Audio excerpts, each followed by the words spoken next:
Merci Président Habib.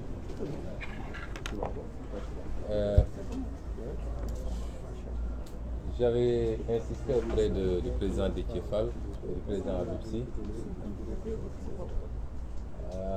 non pas parce que je ne veux pas que cette problématique soit abordée, mais parce que je voulais qu'on essaye de centrer cette conférence de presse sur les thématiques extrêmement importantes qui ont été retenues et qui nous permettaient de ramener le débat public sur l'essentiel. Je crois que Cheikh Ahmed Tidiane Youm vient de le dire, l'une des plus grandes spécialités du régime en place, c'est l'allumage de contre-feu. Et malheureusement, avec une tendance à emporter une partie de l'opinion et de la presse dans des débats secondaires au détriment de l'essentiel. Et moi, ce que je considère comme l'essentiel, c'est ce qui impacte réellement sur la vie des Sénégalais et des Sénégalaises qui souffrent comme jamais. Et l'objectif de cette conférence de presse, c'était pour Yewwi Askan Wi de ne pas tomber dans ce piège du contre-feu et de ramener les débats sur un certain nombre de problématiques essentielles articulées autour de la gouvernance publique, dont l'illustration la plus parfaite est le rapport de la Cour des comptes, la question des libertés et de la démocratie, sur lesquelles, pour cette fois-ci, parce qu'on avait l'habitude justement de ne parler que de ces questions que sous l'angle intérieur, mais aujourd'hui, sur le plan international, beaucoup d'organismes internationaux se sont intéressés à la situation du Sénégal et ont produit des rapports. Mais également les questions liées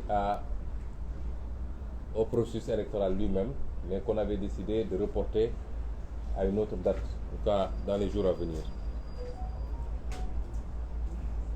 Dans la répartition des temps de parole, il m'est revenu la charge de traiter ou de m'adresser à la communauté internationale. Vous remarquerez que depuis quelques jours, Yewwi Askan Wi s'adresse beaucoup à la communauté internationale. Parce que nous nous sommes rendus compte que nous avions plus ou moins délaissé cet espace extrêmement important. Nous savons tous que le régime de Macky Sall est totalement fini au Sénégal, à l'intérieur, au niveau des opinions, au niveau des électorats. Nous savons tous, et lui le sait mieux que tout le monde, qu'il est extrêmement minoritaire et minorisé dans le pays, nonobstant les pratiques de fraude massive qui lui permettent de réduire un peu, ou en tout cas de maquiller cette minorité qui est la sienne aujourd'hui au Sénégal. Et son terrain de prédiction aujourd'hui, c'est l'international, au niveau multilatéral comme au niveau bilatéral. Nous savons tous qu'il est aujourd'hui en France, certainement pour aller se livrer à une séance d'explication après son audience avec l'extrême droite, et pour aller, comme il a l'habitude de le faire, dépeindre l'opposition sénégalaise comme une opposition qui serait foncièrement anti-française, anti-occidentale, anti-ceci, anti-cela, et se présenter comme le seul garant des intérêts occidentaux. Et c'est pourquoi Yewwi Askan Wi a décidé de ne plus lui laisser ce terrain également. Parce que nous sommes dans un monde ouvert, personne ne peut s'enfermer sur lui-même, et aucun leader ici présent de Yewwi Askan Wi, dans son programme individuel, comme dans le programme global de Yewwi Askan Wi, il n'a jamais été question d'être contre qui que ce soit. Il a été question beaucoup plus d'être pour nous-mêmes avant tout, en tant que Sénégalais, en tant qu'Africains. Et dans ce monde ouvert, globalisé, le Sénégal a des partenaires. Et ces partenaires sont importants pour le Sénégal. Et le Sénégal est important pour ses partenaires, pour des raisons peut-être différentes, mais il y a une importance mutuelle que les partenaires s'accordent. Le Sénégal a beaucoup diversifié son partenariat depuis quelques décennies, De sorte qu'aujourd'hui, c'est un partenariat mondial, sans exclusive. Et le Sénégal se trouve dans un contexte international extrêmement préoccupant, où la compétition entre ce qu'il est convenu d'appeler les grandes puissances va de plus en plus se jouer sur le terrain africain. Et c'est pourquoi nous saluons tous Yewwi Askan Wi, nous accueillons avec beaucoup de satisfaction la déclaration du pape François hier à Kinshasa, qui reflète exactement nos préoccupations, sans que cela relève d'une quelconque adversité ou animosité vis-à-vis de nos partenaires. Il y a quelques mois, j'avais dit à une certaine puissance qu'il est temps qu'elle lève son genou du cou de l'Afrique, et notamment de la France qui est l'ancienne puissance coloniale. Le pape aujourd'hui a lancé un appel très fort pour que les gens arrêtent d'étouffer l'Afrique, d'exploiter l'Afrique. Et ce message est bien reçu par tous les progressistes africains, tous ceux qui veulent d'une Afrique souveraine, connectée au monde, coopérant avec tout le monde, mais dans le respect mutuel et dans des partenariats gagnant-gagnant. Et c'est cela que nous avons toujours dit. Malheureusement, le message avait été mal perçu. Il y a eu beaucoup de manipulation des opinions de partenaires bilatéraux comme multilatéraux, manipulation entretenue ici même par le régime politique pour leur faire croire qu'ils ont en face d'eux une opposition irresponsable, extrêmement violente, foncièrement anti-intérêts occidentaux ou français ou je ne sais quoi, manipulée par la Russie ou je ne sais qui. Je puis dire ici qu'aucun de nous ici autour de cette table n'a de contact avec aucune puissance étrangère. Personnellement, je ne suis en contact, depuis que je suis en politique, avec aucune puissance étrangère. Ni occidentale, ni russe, ni asiatique, ni je ne sais quoi, chinoise. Nous n'avons aucun contact avec une puissance étrangère. Nous n'en discutons avec aucune. Nous ne sommes manipulés par personne. Et cette vision paternaliste tendant à infantiliser les Africains, qui seraient incapables de réfléchir par eux-mêmes, et qui seraient totalement manipulés dès lors qu'ils émettent un avis contraire, doit cesser. Et si nous insistons, c'est que nous pensons que de plus en plus notre discours est entendu. Il était écouté. Maintenant, il est entendu. Je crois qu'il est de plus en plus compris également. Et c'est tant mieux. Parce que l'avenir des relations entre le Sénégal et tout autre État étranger, l'avenir des relations entre l'Afrique et le monde n'est plus cette vision focardienne qu'on avait de l'Afrique, mais cet avenir, c'est les discours comme les nôtres qui pourront le définir. C'est entendu parce que, au niveau multilatéral, des organismes internationaux se sont enfin intéressés à la situation préoccupante du Sénégal et ont produit des rapports. Je voudrais que nos amis de la presse, de la société civile, que tout le monde s'intéresse un peu plus à cela. Hier, on s'est réveillé avec des titrailles. On disait que le Sénégal serait devenu un État extraordinaire et entré dans le top 10 de l'indice Mo Ibrahim. Ce qui est ridicule d'ailleurs. Si tel est le cas, il faut s'inquiéter de l'Afrique. Il faut s'inquiéter sérieusement de l'Afrique. Si aujourd'hui, un pays où en pleine pandémie de Covid, des autorités ont pu faire ce qu'ils ont fait avec le bien public, on dit que c'est un exemple en matière de gouvernance, il faut s'inquiéter de l'Afrique. Qu'est-ce qui se passe dans les autres pays de l'Afrique, finalement? Et pourtant, on a voulu en faire un truc. D'autant que sur les indices les plus importants, on n'a même pas évolué d'un point, notamment sur l'indice de perception de la corruption. Voilà des rapports qui parlent de choses beaucoup plus profondes et beaucoup plus graves pour le pays.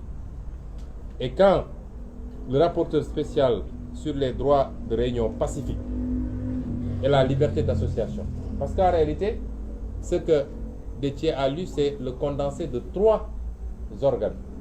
Il y a le rapporteur spécial sur les droits de réunion pacifique et la liberté d'association, le groupe de travail sur la détention arbitraire et le rapporteur spécial sur les exécutions extrajudiciaires, arbitraires et sommaires.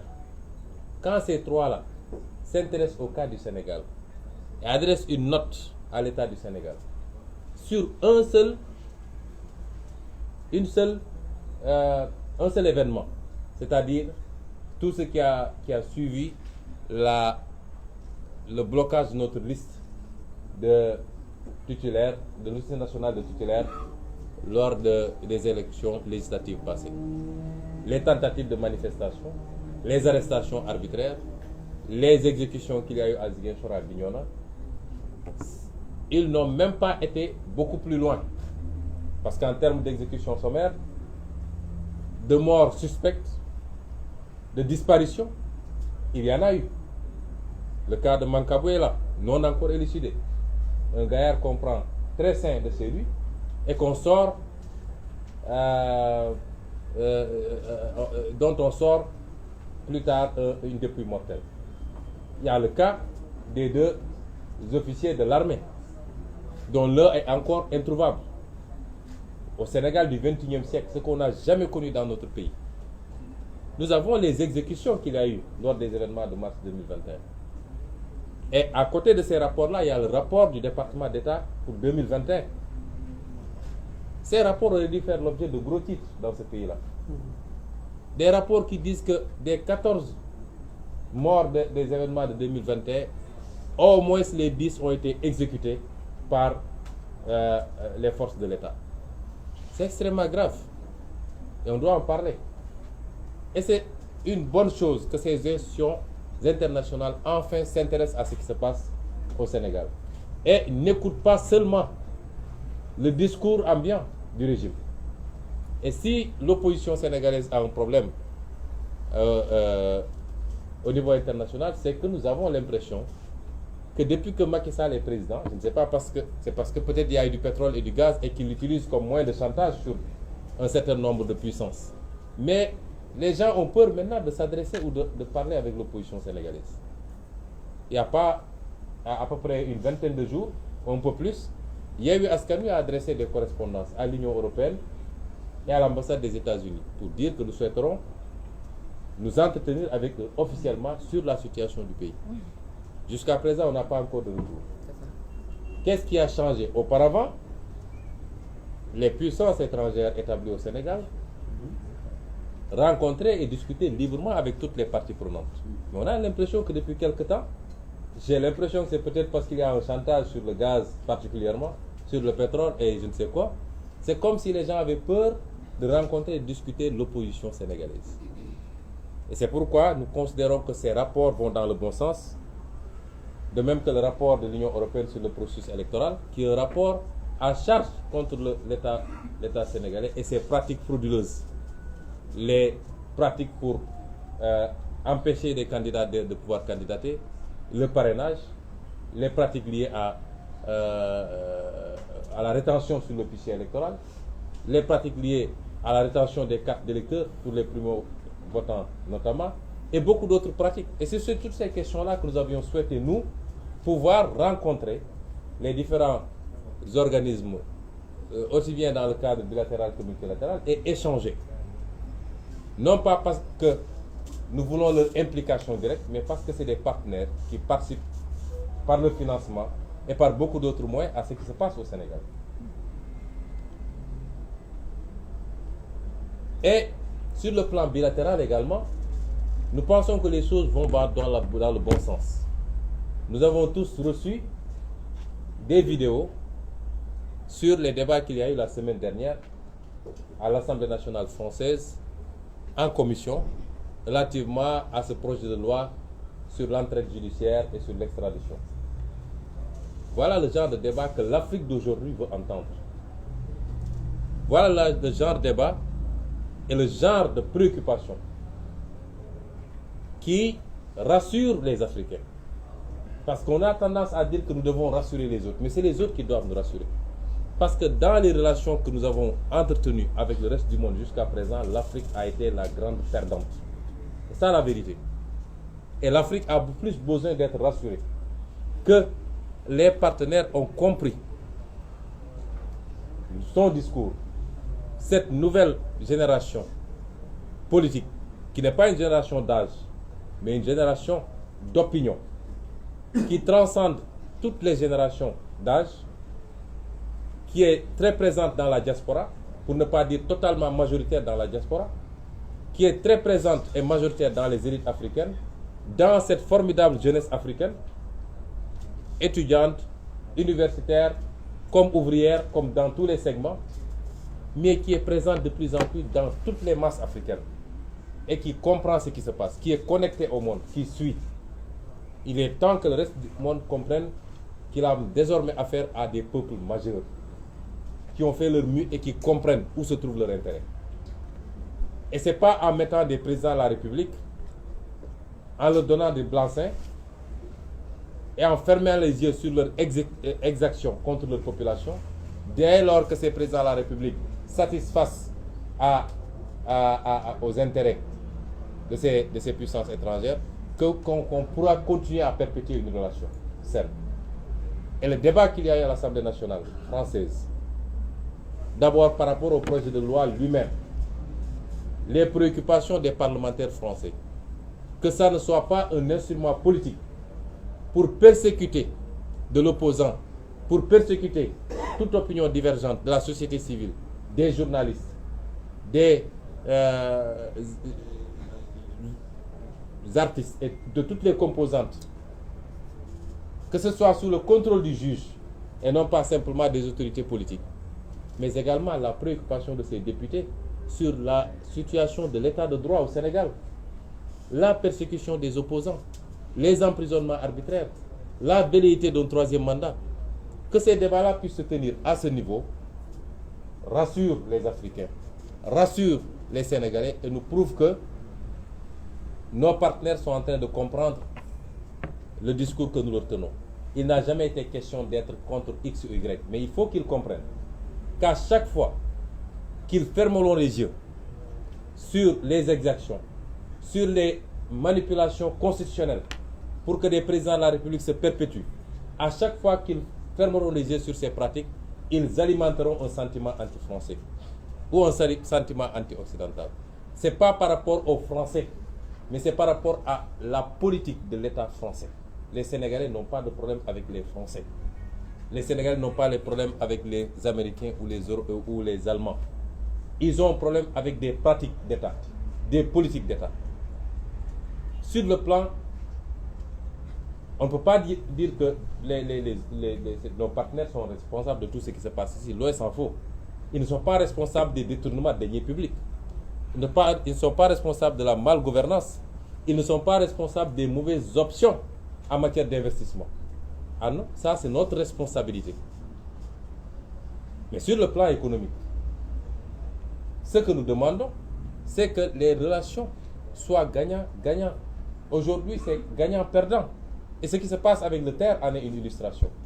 Je rappelle qu'en 2017 déjà, en tant que député, j'avais adressé une question écrite au gouvernement du Sénégal. Et j'avais dit dans cette question écrite qu'en récapitulant tous les contrats, j'avais vu un écart de 224 milliards par rapport au montant qui était annoncé pour la construction du terre. Je ne parle pas des questions d'opportunité. Aujourd'hui, nous avons un outil qui est obligé d'être sous perfusion de l'État sénégalais. On dit que oui, c'est une option, on a décidé de subventionner pour que le prix soit abordable.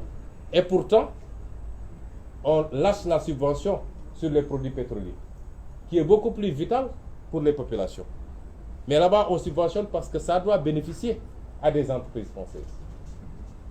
Et jusqu'à quand on sera dans ces relations léonines, au détriment de nos peuples, on pompe tout ce qu'on a, le peu qu'on a, pour des infrastructures dont le rendement est douteux, et on nous dit que voilà, c'est un bon partenariat pour le Sénégal, et nous l'acceptons. Pourtant, même en France, des voix s'élèvent pour dire que ça, ce n'est pas bon, il faut arrêter. Parce que celui qui était PCA du terre, qui est un franco-sénégalais, un français qui depuis quelque temps a une nationalité, vous verrez que l'article du Figaro en a parlé, avait dit que ça, c'est pas bon pour le Sénégal. Il a été tout de suite remercié. Après, on dit le terre nous appartient, le terre nous appartient. Ce qu'on demande, c'est la réorientation, le réajustement le rééquilibrage, parce que nos peuples ont droit au même bonheur, à la même prospérité, à la même qualité de vie que les autres peuples. On ne peut plus continuer à subir. Et ça, c'est pas être contre X ou Y. Et c'est rassurant de voir ce genre de discours. Nous encourageons les autorités françaises à examiner cette voie. L'avenir de la coopération entre l'Afrique et le reste du monde, ce n'est pas la coopération telle qu'elle était conçue en 1980, en 1975, en 2000 même. Non, non, non. Les Africains ont compris et veulent se réorienter.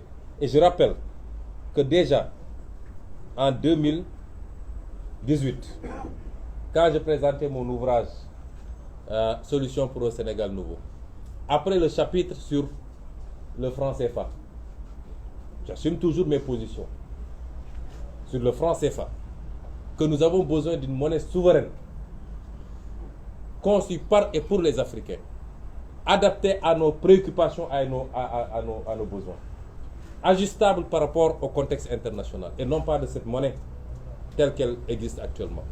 C'est notre conception. Mais à la fin de ce chapitre, je rappelle ce que j'avais dit. Et c'était certainement prémonitoire. Je disais, certains adversaires auront vite fait de nous taxer d'antifrancisme primaire. Loin s'en faut. Désolé, je n'ai pas mes lunettes, mais vous comprendrez. Loin s'en faut. Nous sommes d'ailleurs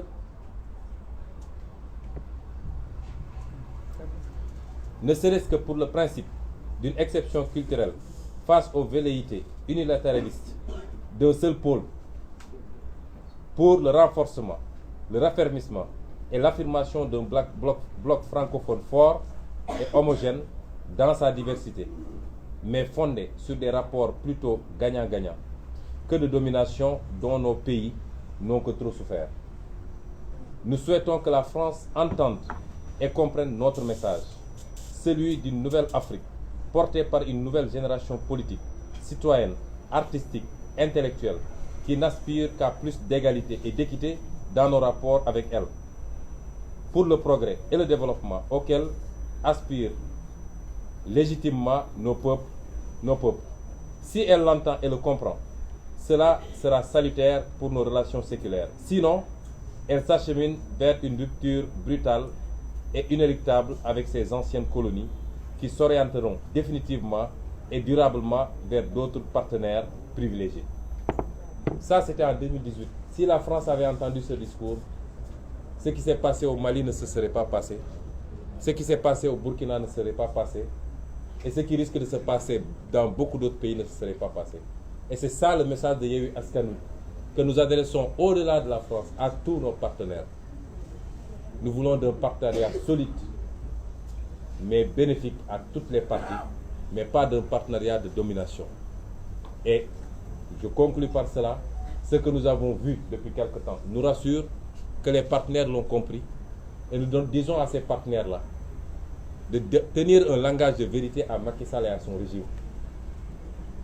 Qu'il ne peut pas réussir le pari qu'il s'est fixé. Qu'il ne peut pas avoir un troisième mandat dans ce pays. Le Sénégal n'est pas la Côte d'Ivoire. Le Sénégal ne l'acceptera pas. Qu'il ne peut pas effacer des réalités politiques dans ce pays. Autant on lui connaît qu'il est une réalité politique, autant il a en face de lui des réalités politiques, sinon aussi plus fortes, du moins aussi fortes. Il ne peut pas les effacer en instrumentalisant encore une fois la justice. Le seul problème de ce pays désormais, ce n'est pas l'antagonisme entre les partis politiques, mais c'est la justice sénégalaise qui a accepté d'être un instrument au service de la politique, un instrument au service d'un régime. C'est le seul problème. Si la justice acceptait d'être une justice impartiale, au-dessus des contingences politiques, il n'y aurait plus de problème au Sénégal. Le seul problème du Sénégal, c'est un homme, un général, qui continue à donner à Macky Sall des assurances qu'il peut mater tout le monde, qu'il peut écraser tout le monde, qu'il peut marcher sur des cadavres. Un général qui dit à Macky Sall, demain si on me dit d'aller cueillir Ousmane Sonko, j'irai le cueillir quoi qu'il en coûte. Et Macky Sall doit arrêter d'écouter ces pyromanes. Dans tous les régimes qui sont tombés d'une certaine manière, et nous ne le souhaitons pas pour lui, ont été instrumentés, ont été motivés, ont été poussés vers l'abîme par des gens civils et militaires qui leur tenaient ce genre de discours. Il est temps qu'ils reviennent à la raison et qu'ils comprennent qu'il n'a pas hérité le Sénégal de ses parents et qu'il ne transpénétrera pas le Sénégal à ses enfants.